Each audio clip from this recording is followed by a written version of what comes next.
बहुत सारी चीज़ें हैं दैनिक जीवन में उपयोग करने के, उनका महत्व हमें नहीं पता तो हम उपयोग नहीं कर पाते। ऐसे ही भागवत कथा का महत्व क्या है, इसका उपयोग क्या है, इससे लाभ क्या है, होता क्या है, मिलता क्या है, ये बात जानने के लिए महात्मा का वर्णन आता है। लेकिन श्रीमद् भागवत ने स्वयं अपने मुंह से अपना महत्व नहीं बताया, दूसरे ग्रंथों ने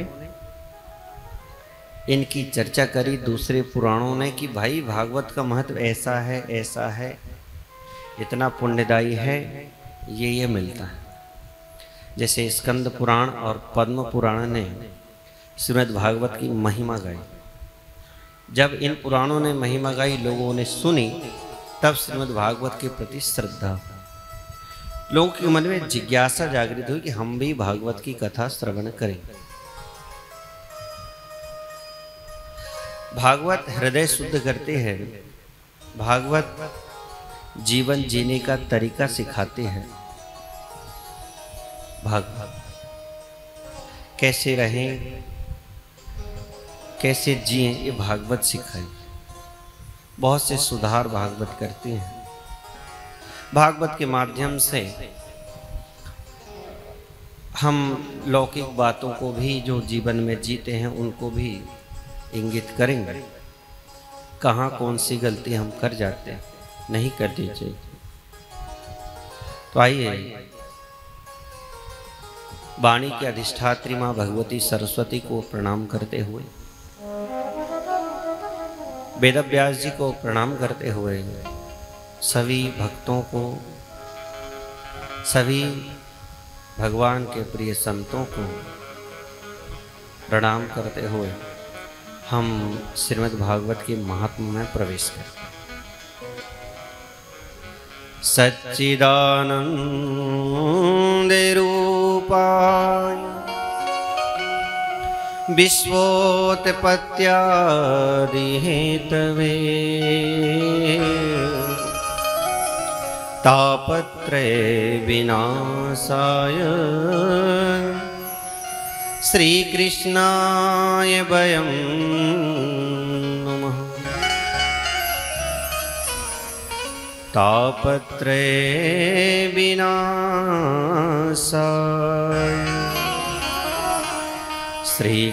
श्रीकृष्णाय वयं नमः। सच्चिदानंद रूपा भगवान सत्य है, चित है, आनंद स्वरूप। सत्य इसलिए कहते हैं कि वो बहुत पहले थे, अभी हैं और बाद में भी रहेंगे, इसलिए सत्य कहते हैं। हम अभी हैं, बाद में नहीं रहेंगे, इसलिए हम सब और ये संसार सत्य नहीं कहते। सत्य केवल परमात्मा को संबोधित करने के लिए शब्द है। सत्य केवल वही है। हम सब और ये संसार की जो माया है, रचना, ये सब सत्य है।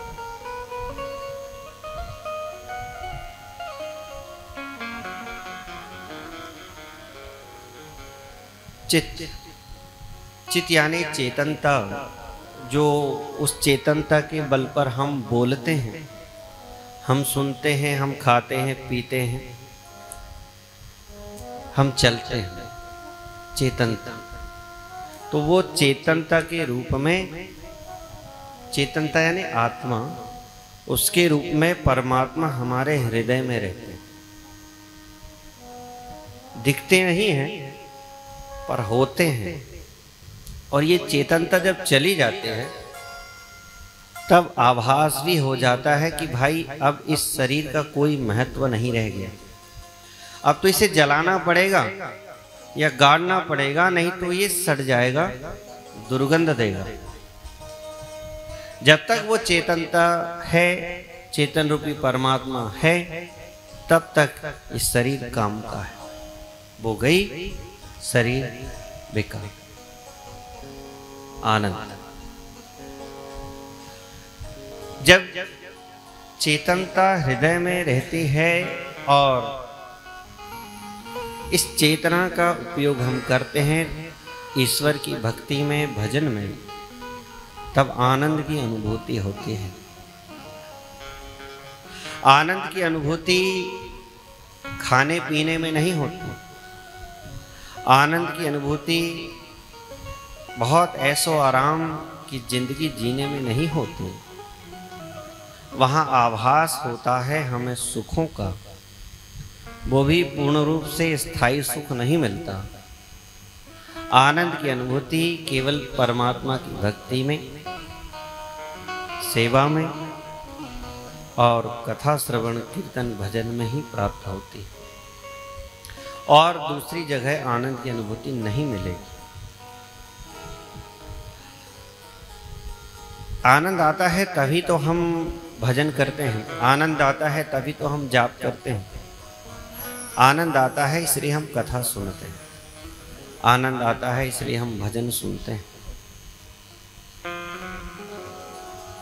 सुख आता तो हमें नींद आ जाती, मनोरंजन होता तो मन में विकार आ जाता। कथा मनोरंजन भी नहीं करती, कथा मन का अंजन करती है। अंजन यानी हमें काजल लगाती है, आँखों में सुरमा लगाती है कथा। कथा श्रवण जब हम करेंगे, बहुत ध्यान से कथा में जब हम खो जाएंगे, तब स्फुरण, अंग स्फुरण होंगे, अश्रुपात की स्थिति होगी कथा श्रवण से। अश्रुपात की स्थिति होगी, आनंद का अनुभव होगा। धीरे धीरे और बढ़ते जाएगी। अश्रुपात के बाद अलग अलग सीढ़ियां हैं पहुंचने की कथा परमात्मा तक। तो आनंद